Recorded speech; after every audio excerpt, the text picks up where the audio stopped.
they can go in, see this order, and the cost of it's still there. They can add to the order and help take care of the customers. I'm now logged in using a administration account, so you'll see that there is a new tab available to us called Management. With the Management tab, the first thing we're going to come upon is the inventory screen. Inventory is all the ingredients and how much of them you have. It's all stored in the database as ounces, but we allow the user to use common conventions when they're adding the dish. So you're not trying to figure out how many ounces are in a pound, how many ounces are in a keg, how many ounces are in a cup. You just say, I have rice, I have 10 pounds. You click add new item, and if we scroll down here, rice has been selected and it's been converted to 160 ounces. If we want to add 4 more pounds to that, we can change the quantity, and we can set add a total. Now it's been updated from 160 to 224. We can also subtract that, and you'll see it instantly changes back to 160.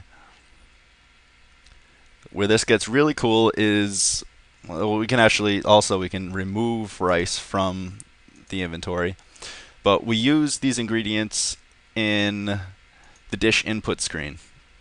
This dish input screen, we can create any dish using any ingredients that we have entered into our inventory. So let's make some baked chicken. So we give it a short name of baked chicken.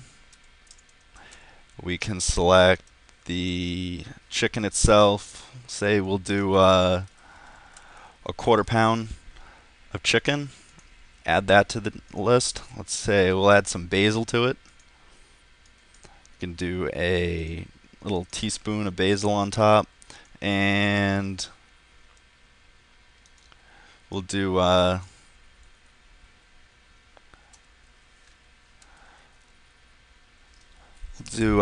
an ounce of lime. Wring out a lime and put it on that dish. Now we can go over here and we can give it a price. Set it up as $6, whatever you feel your restaurant wants to set it up at. After we're sure that we like the dish, we can click the finish button. It says dish was added successfully. And if we go to menu, we can see right here that baked dish has been added to the menu. Another thing that happens when you add a dish is it's automatically updated onto the server's place order tab, so they can start giving it up, taking orders from the customer for that dish. If we go back into the management tab, we also have modifiers. You can select any of the ingredients that you've entered a certain amount, and you can add those can be used to modify certain dishes and drinks that the customer may want.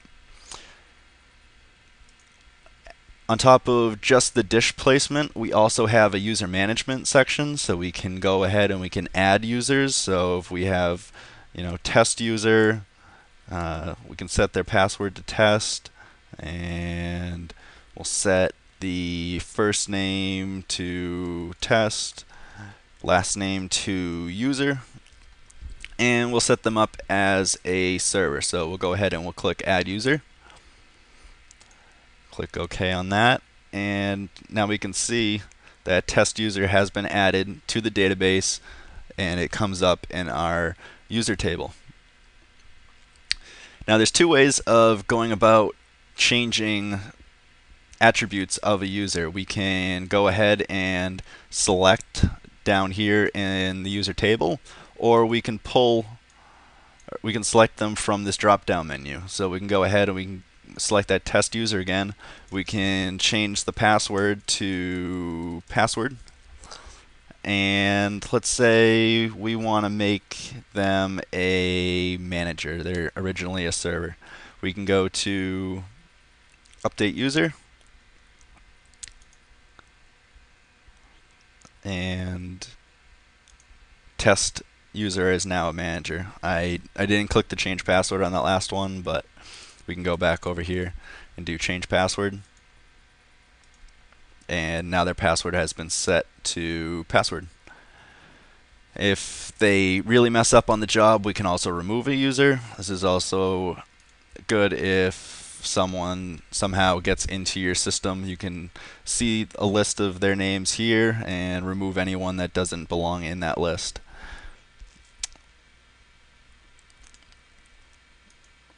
So right now, that's the basis of the program. We're going to be in the future looking to add, more features. We want to be able to keep track of who's the best server in the company right now. Maybe have a leaderboard in the management section.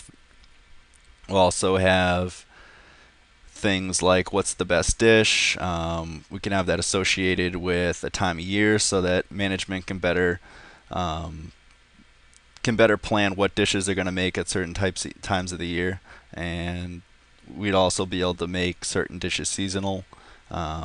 Give it a certain date, it'll run for those certain dates. If it isn't in that time period, then it won't be selectable for the servers or the customers to purchase.